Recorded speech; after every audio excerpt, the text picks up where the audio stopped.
Hello guys, welcome back to our YouTube channel. तो देखिए, मैं आपका दोस्त अभय आज आप लोगों के साथ लेकर आया हूं वीडियो, जिसमें आज हम देखने वाले हैं जो भी दिल्ली यूनिवर्सिटी के बीकॉम ऑनर्स के स्टूडेंट हैं सेमेस्टर 1 के अंदर, उन सभी के पास एक सब्जेक्ट हैगा मैनेजमेंट प्रिंसिपल एंड एप्लीकेशन का।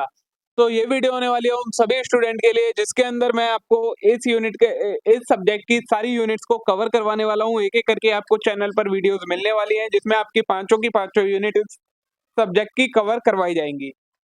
जिन नोट्स में से मैं आपको ये चीज़ें कवर करवाने वाला हूँ, वो सारे पेड नोट्स हैं। अगर आपको वो नोट्स चाहिए तो आप उन्हें परचेज़ कर सकते हैं। 159 रुपीज़ में आपको पाँचों यूनिट्स के नोट्स अवेलेबल मिल जाएँगे। तो चलिए, अब बिना देर किए शुरू करेंगे हम अपनी आज की वीडियो और देखेंगे इन सारी चीज़ों को काफ़ी डिटेल में। लेकिन अगर आपने अभी तक चैनल को सब्सक्राइब ना करा हो तो चैनल को ज़रूर सब्सक्राइब कर लें, वीडियो को लाइक करना ना भूलें, अपने सभी दोस्तों के साथ शेयर करना ना भूलें। तो देखिए, आज की वीडियो में हम देखने वाले हैं technique for group decision making and इससे आगे का कंसेप्ट, इससे पहले का जो भी कंसेप्ट है हम वीडियो के पार्ट नंबर 1 के अंदर कवर कर चुके हैं। अगर आपने अभी तक नहीं देखे हैं तो चैनल पर वो अपलोड हो रखी है, आप उसे वहां चेक कर सकते हैं। Technique for group decision making में पहली टेक्निक आती है हमारी ब्रेनस्टॉर्मिंग। तो a technique used to generate creative idea and solution through group discussion and idea generation without criticism.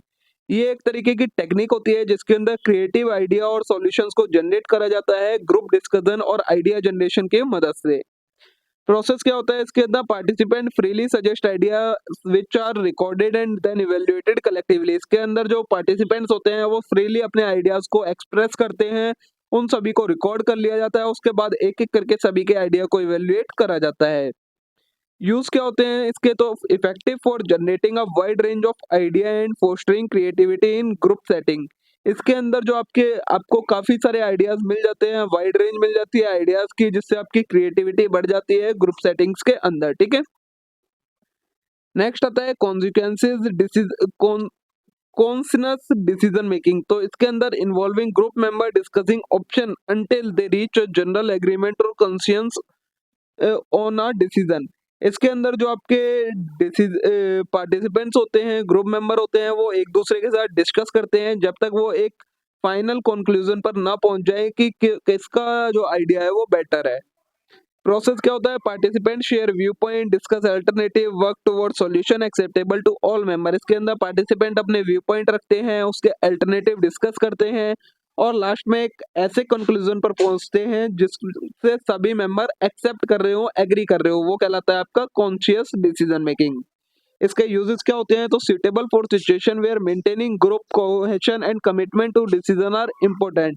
ये ऐसी जगह पर वर्क करता है जहां पर आपको कमिटमेंट बनानी हो, ग्रुप कोहेजन मेंटेन करना हो, उस जगह पर आप इसकी मदद से डिसीजन मेकिंग करते हैं।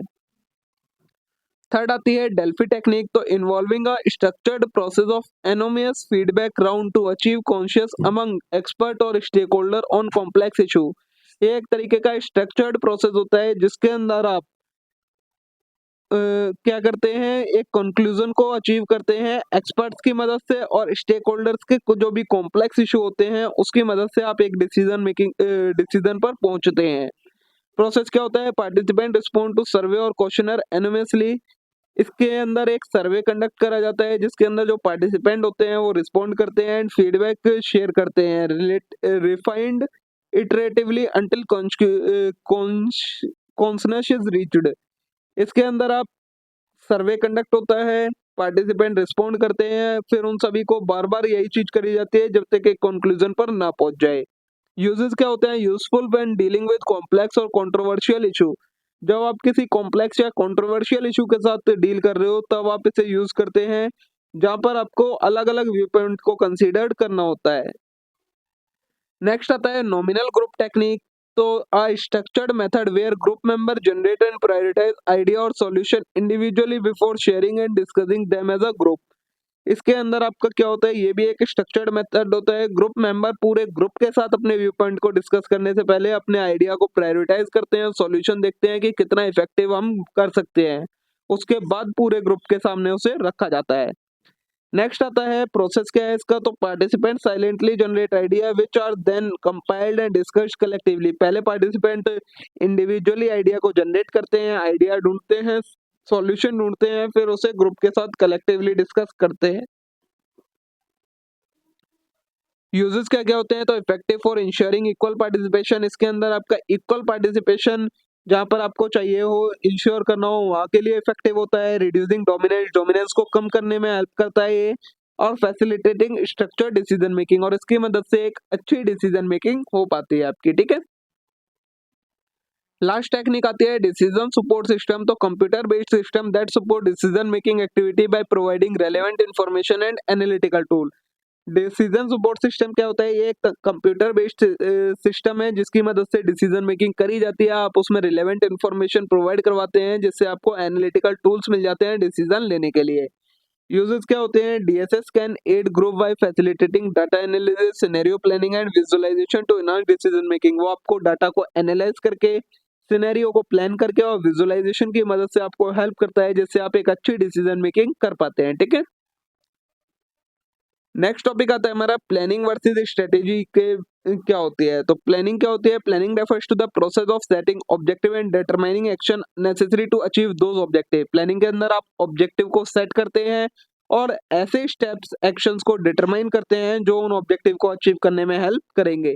It involve forecasting future condition, analysing current situation and making decision about what need to be done. इसके अंदर आप फोरकास्ट करते हैं फ्यूचर कंडीशन को, करंट सिचुएशन को एनालाइज करते हैं, डिसीजन मेकिंग करते हैं कि आपको क्या करना है। इसके की एस्पेक्ट्स क्या होते हैं? सबसे पहला आता है इसके अंदर गोल सेटिंग। तो defining specific and measurable objective that align with organisation mission and vision.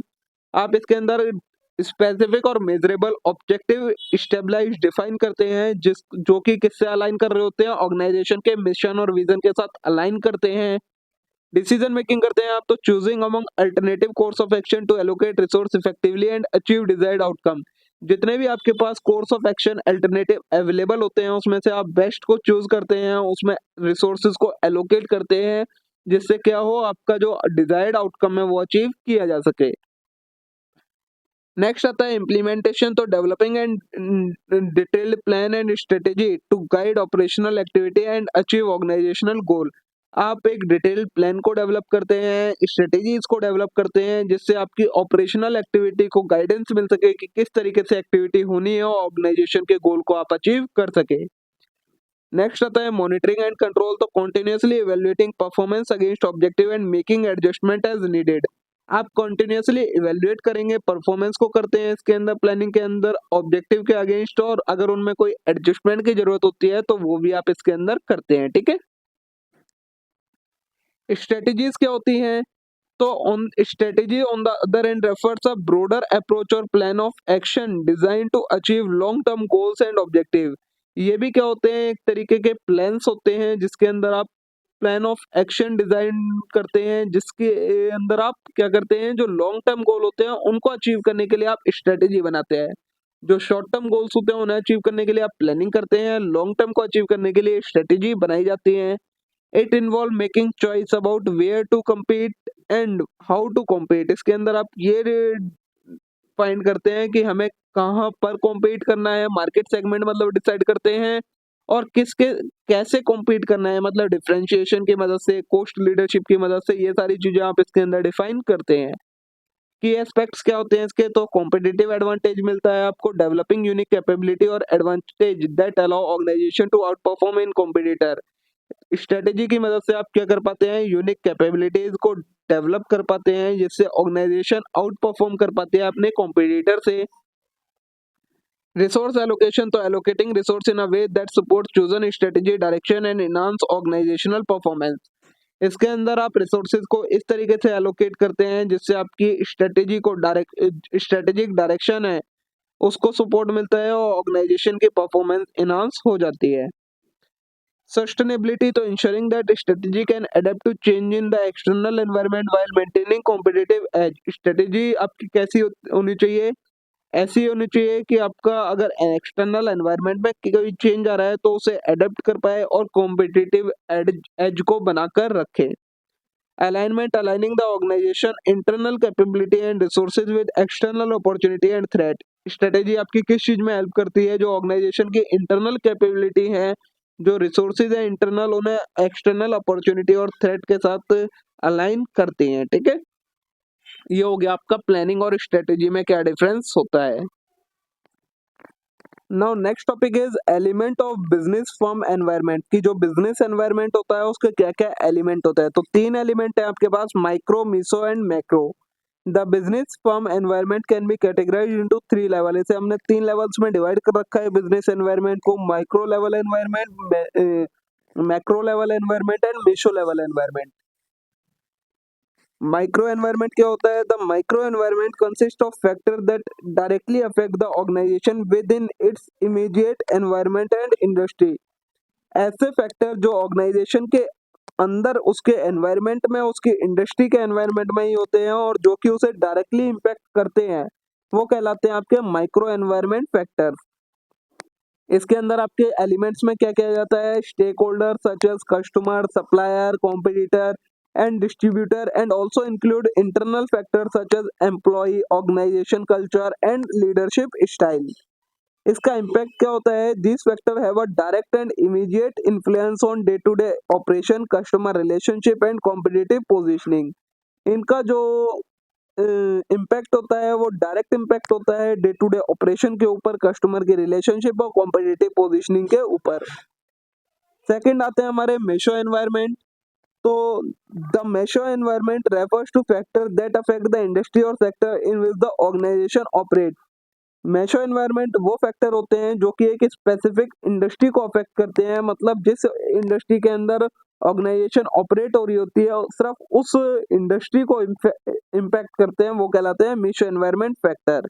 इसके अंदर आप क्या आ जाते हैं? Include industry trend, regulatory environment, technological advancement, market dynamics, also encompasses industry association, trade union and regulatory bodies, ये सारे इसके अंदर आ जाते हैं। इनका इम्पैक्ट क्या होता है? तो this factor influence the competitive landscape, market demand and industry profitability. ये जो फैक्टर होते हैं वो आपके कॉम्पिटिटिव लैंडस्केप को, मार्केट की डिमांड को और इंडस्ट्री की प्रॉफिटेबिलिटी को अफेक्ट करते हैं। Organisation must monitor and adapt to change in meso environment to maintain competitiveness. तो ऑर्गेनाइजेशन को इनको चेक करते रहना चाहिए, चेंजेस करते रहने चाहिए, जिससे कॉम्पिटिटिवनेस बनी रहे। नेक्स्ट आता है मैक्रो एनवायरनमेंट। तो the macro environment comprise broader societal and global factor that impact all organisation regardless of industry और सेक्टर। ऐसे फैक्टर जो पूरी ऑर्गेनाइजेशन को इम्पैक्ट करते हैं, इनके ऊपर किसी भी एक स्पेसिफिक इंडस्ट्री या स्पेसिफिक ऑर्गेनाइजेशन को इम्पैक्ट नहीं करते, बल्कि पूरी मार्केट को इम्पैक्ट करते हैं, पूरी इंडस्ट्री को, मतलब पूरी ऑर्गेनाइजेशन, सारी ऑर्गेनाइजेशन को इम्पैक्ट करते हैं, वो कहलाते हैं मैक्रो एनवायरनमेंट फैक्टर। एलिमेंट क्या होते हैं? Economic condition, political and legal factor, social cultural trend, technological advancement and environmental factor इसके अंदर आ जाते हैं। इम्पैक्ट क्या होता है? This factor create opportunity and threat that affect the overall business environment. ये जो फैक्टर होते हैं वो अपॉर्चुनिटीज भी क्रिएट करते हैं और थ्रेट भी क्रिएट करते हैं, जिससे पूरा बिजनेस एनवायरनमेंट इम्पैक्ट होता है। Organization must anticipate and respond to change in macro environment and mitigate and capitalize on opportunities। तो ऑर्गेनाइजेशन को इन मैक्रो एनवायरनमेंट को एंटिसिपेट करते रहना चाहिए, मॉनिटर करते रहना चाहिए, जिससे अगर इनमें कोई भी चेंज है तो उसके अकॉर्डिंग अपने आप को अडेप्ट कर सके। ठीक है। Now, next topic is industry structure.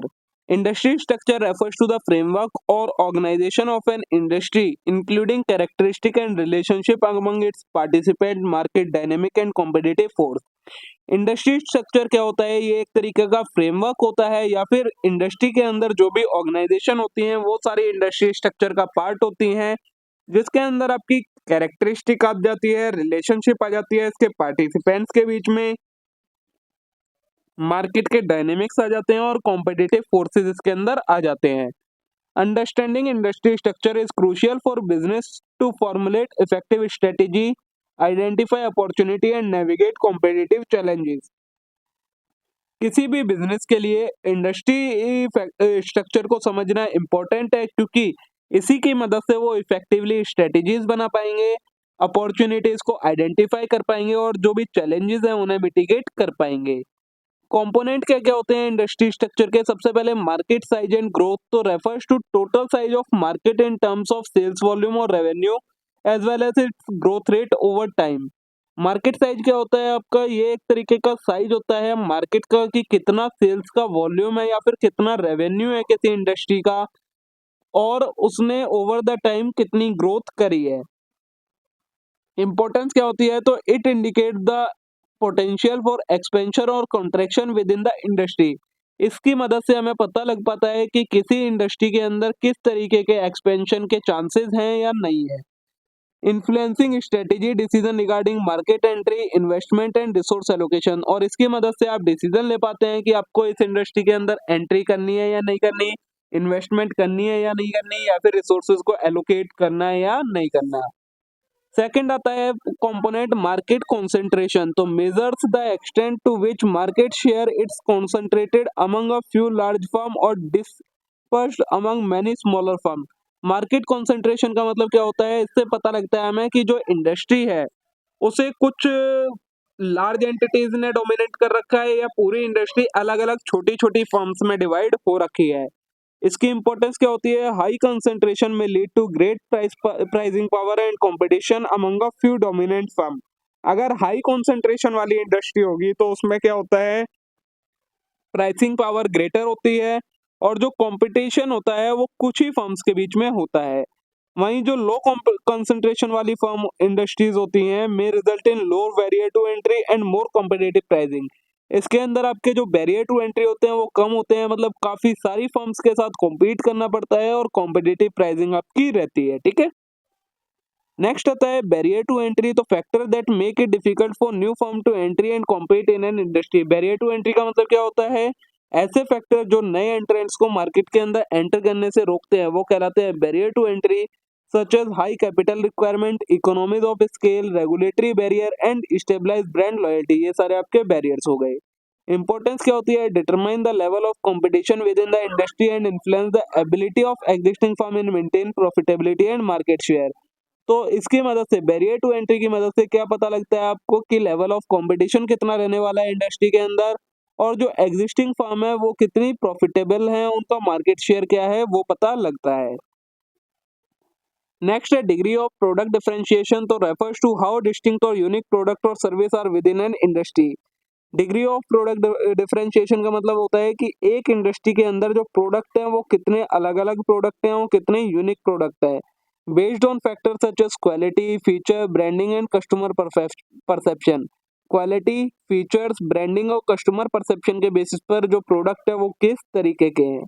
Importance क्या होती है, differentiation affect pricing strategy, brand loyalty and market positioning. Differentiation की मदद से आपके प्राइस अफेक्ट होते हैं, ब्रांड की लॉयल्टी अफेक्ट होती है और मार्केट की पोजीशन भी अफेक्ट होती है, जिससे कॉम्पिटिटिव डायनेमिक और प्रॉफिटेबिलिटी इन्फ्लुएंस होती है।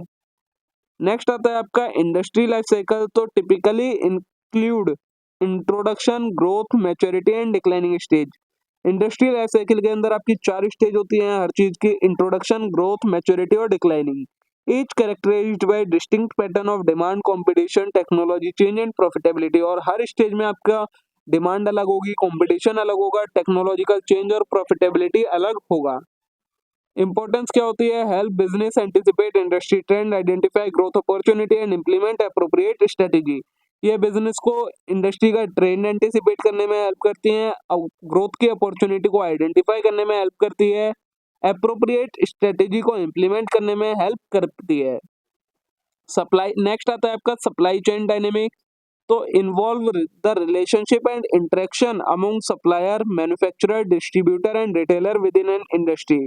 सप्लाई चेन डायनेमिक के अंदर आपकी क्या आ जाती है कि आपके सप्लायर, मैन्युफैक्चरर, डिस्ट्रीब्यूटर और रिटेलर्स के बीच में क्या रिलेशनशिप है और क्या इंटरेक्शन है। इसकी इसकी आपकी इंपॉर्टेंस क्या होती है, effective supply chain management can enhance operational efficiency, reduce cost and improve responsiveness. एक अच्छा सप्लाई चेन मैनेजमेंट से क्या होगा, ऑपरेशनल एफिशिएंसी बढ़ेगी, कॉस्ट रिड्यूस होगी और आपकी responsiveness to market demand improve हो जाएगी। नेक्स्ट आता है रेगुलेटरी एनवायरनमेंट, तो refers to laws, regulations and government policy that govern the industry. Regulatory environment के अंदर आ जाता है आपका लॉज, रेगुलेशन और गवर्नमेंट पॉलिसी जो कि इंडस्ट्री को गवर्न करती हैं। इसके अंदर आपकी कंपटीशन पॉलिसी, एनवायरमेंटल रेगुलेशन और कंज्यूमर प्रोटेक्शन, ये सारी चीजें आ जाती हैं। इंपॉर्टेंस क्या होती है, regulatory compliance affect operational practice, market behaviour and strategic decision making, shaping industry structure, competitive behaviour. ठीक है, ये इसकी इंपॉर्टेंस में आ जाता है। लास्ट टॉपिक है जो हमारा इस यूनिट का, वो है business level strategic planning. Business level strategic planning focus on developing strategy that enable a company to compete effectively within an industry और market segment. Business level strategic planning किस चीज पर फोकस करता है कि ऐसी स्ट्रेटेजीज को develop करा जाए जिसके क्या हो, एक जो कंपनी है वो इंडस्ट्री के अंदर और मार्केट सेगमेंट के अंदर इफेक्टिवली कॉम्पीट कर सके। It involve making decision that align with organisation overall mission and objective. इसके अंदर आप ऐसे डिसीजन लेते हैं जो कि पूरी ऑर्गेनाइजेशन के मिशन और ऑब्जेक्टिव के साथ अलाइन करते हैं। Addressing specific challenge and opportunity in competitive environment, और इसके अंदर आप ये भी एड्रेस करते हैं कि जो कॉम्पिटिटिव एनवायरनमेंट है उसके अंदर क्या क्या चैलेंजेस है, क्या क्या अपॉर्चुनिटीज हैं। की कंपोनेंट क्या क्या आ जाते हैं आपके। पहला कंपोनेंट होता है इसका आपका मिशन एंड विजन। मिशन क्या होता है, define organisation core purpose. Mission क्या डिफाइन करता है कि ऑर्गेनाइजेशन का पर्पस क्या है, वैल्यू क्या है और रीजन क्या है उसकी एग्जिस्टेंस के। विजन क्या डिफाइन करता है कि डिजायर्ड मतलब फ्यूचर के अंदर जो ऑर्गेनाइजेशन है उसका क्या एम है, क्या लॉन्ग टर्म गोल्स हैं, क्या ऑर्गेनाइजेशन अचीव करना चाहती है। इंपॉर्टेंस क्या होती है, ये आपको गाइडिंग फ्रेमवर्क प्रोवाइड करवाते हैं स्ट्रेटेजिक प्लानिंग के लिए, डिसीजन मेकिंग के लिए, जिससे क्या हो सके, जो ऑर्गेनाइजेशन का पर्पस है वो अचीव कर सके। सेकंड कंपोनेंट आता है एक्सटर्नल एनालिसिस। इसके अंदर इंडस्ट्री एनालिसिस आ जाता है, मतलब आप जो कॉम्पिटिटिव डायनेमिक है उसे इवेल्युएट करते हैं, मार्केट के स्ट्रक्चर ट्रेंड को इवेल्युएट करते हैं, फोर्सेस, ऐसे फोर्सेस जो इम्पैक्ट कर रहे होते हैं इंडस्ट्री को, उन सारी चीजों को आप एनालिसिस करते हैं। सेकंड आता है मार्केट सेगमेंटेशन। इसके अंदर आप क्या करते हैं, आइडेंटिफाई करते हैं कि आपके कौन कौन से कस्टमर सेगमेंट मार्केट, मतलब जो मार्केट है कि उसके अंदर किस किस तरीके के कस्टमर हैं, उनकी नीड्स, प्रेफरेंस और बिहेवियर को समझते हैं आप। कॉम्पिटिटर एनालिसिस में क्या आ जाता है, आपका जो कॉम्पिटिटर है आप उसकी स्ट्रेंथ, वीकनेस और पोजीशन को अंडरस्टैंड करते हैं। और एनवायरमेंटल स्कैनिंग में क्या आ जाता है कि आपके जो एक्सटर्नल फैक्टर हैं उनका आप एनालिसिस करते हैं, ये किस तरीके से आपके बिजनेस एनवायरनमेंट को इन्फ्लुएंस कर सकते हैं। सेकंड, वो थर्ड कंपोनेंट आता है इंटरनल एनालिसिस। इंटरनल एनालिसिस के अंदर आप रिसोर्सेज एंड कैपेबिलिटी का असेसमेंट करते हैं कि ऑर्गेनाइजेशन की क्या स्ट्रेंथ है और क्या ऑर्गेनाइजेशन की वीकनेस है। उसके अलावा आप वैल्यू चेन एनालिसिस करते हैं, तो इसके अंदर आप एग्जामिन करते हैं एक्टिविटी को, प्रोसेसेस को, जो कि कस्टमर, जिससे क्या हो सके, कस्टमर को और ज्यादा वैल्यूएबल सर्विस या प्रोडक्ट मिल सके। फाइनेंशियल एनालिसिस करते हैं, मतलब फाइनेंशियल परफॉर्मेंस देखते हैं, ऑर्गेनाइजेशन की प्रॉफिटेबिलिटी क्या है, क्या लिक्विडिटी है, क्या एफिशिएंसी के मैट्रिक्स हैं, ये सारी चीजें डिसाइड करते हैं। शॉर्ट एनालिसिस करते हैं, मतलब आप स्ट्रेंथ, वीकनेस, अपॉर्चुनिटी और थ्रेट को आइडेंटिफाई करते हैं जो इंटरनल है ऑर्गेनाइजेशन के। इसके अलावा इसमें आपकी स्ट्रेटेजिक चॉइस आ जाती है, फोर्थ कंपोनेंट, जिसके अंदर आपका डिफरेंशिएशन आ जाता है। डिफरेंशिएशन के अंदर आप क्या करते हैं, यूनिक प्रोडक्ट डेवलप करते हैं, यूनिक सर्विस डेवलप करते हैं, जिससे क्या हो सके, आपकी जो ऑर्गेनाइजेशन है वो आपके कॉम्पिटिटर से डिफरेंट रहे। कॉस्ट लीडरशिप आ जाती है, आप लोअर कॉस्ट रखते हैं अपने कॉम्पिटिटर से, जिससे क्या हो, आपकी क्वालिटी सेम रहे लेकिन लो कॉस्ट पर आप प्रोडक्ट प्रोवाइड करवा सके। फोकस करते हैं, निश स्ट्रेटेजी फॉलो करते हैं, मतलब कुछ स्पेसिफिक मार्केट को फोकस करते हैं। इंटीग्रेशन स्ट्रेटेजी करते हैं, इसके अंदर आप वर्टिकल और हॉरिजॉन्टल इंटीग्रेशन करते हैं, स्ट्रेंथन मार्केट पोजीशनिंग हो सके जिससे, और इकोनॉमीज ऑफ स्केल को अचीव किया जा सके। फिफ्थ कंपोनेंट आ जाता है आपका स्ट्रेटेजी फॉर्मुलेशन में। इसमें आप सबसे पहले ऑब्जेक्टिव सेट करते हैं, स्ट्रेटेजी को डेवलप करते हैं, इनिशिएटिव को डेवलप करते हैं और रिस्क मैनेजमेंट करते हैं कि क्या क्या रिस्क हो सकते हैं और उन्हें किस तरीके से मिटिगेट कर सकते हैं आप। सिक्स कंपोनेंट आता है इम्प्लीमेंटेशन एंड एग्जीक्यूशन। इसके अंदर आप रिसोर्सेज को एलोकेट करते हैं, ऑर्गेनाइजेशन को अलाइन करते हैं, स्ट्रक्चर को, कल्चर को, उसके प्रोसेसेस को, और साथ में मॉनिटर और कंट्रोल भी करते हैं इन सारी चीजों को। और लास्ट कंपोनेंट होता है इवैल्यूएशन एंड फीडबैक, जिसके अंदर आप परफॉर्मेंस को इवैल्यूएट करते हैं और उसमें अगर कोई इंप्रूवमेंट की जरूरत होती है तो वो साथ के साथ इंप्रूवमेंट भी करते जाते हैं। तो देखिए यहाँ पर आपकी जो ये यूनिट नंबर 2 है कंप्लीट हो जाती है। जितना भी इंपॉर्टेंट कंसेप्ट है आपके एग्जाम के लिए रेलेवेंट है, सारी चीजें मैंने आपको कवर करवा दी हैं। होप्स आप सभी के लिए वीडियो यूजफुल रही होगी। वीडियो अच्छी लगी हो वीडियो को लाइक करना मत भूलेगा, चैनल को जरूर सब्सक्राइब कर लेना इस टाइप के और कंटेंट के लिए, और वीडियो को अपने सभी दोस्तों के साथ शेयर करना मत भूलेगा। Thank you.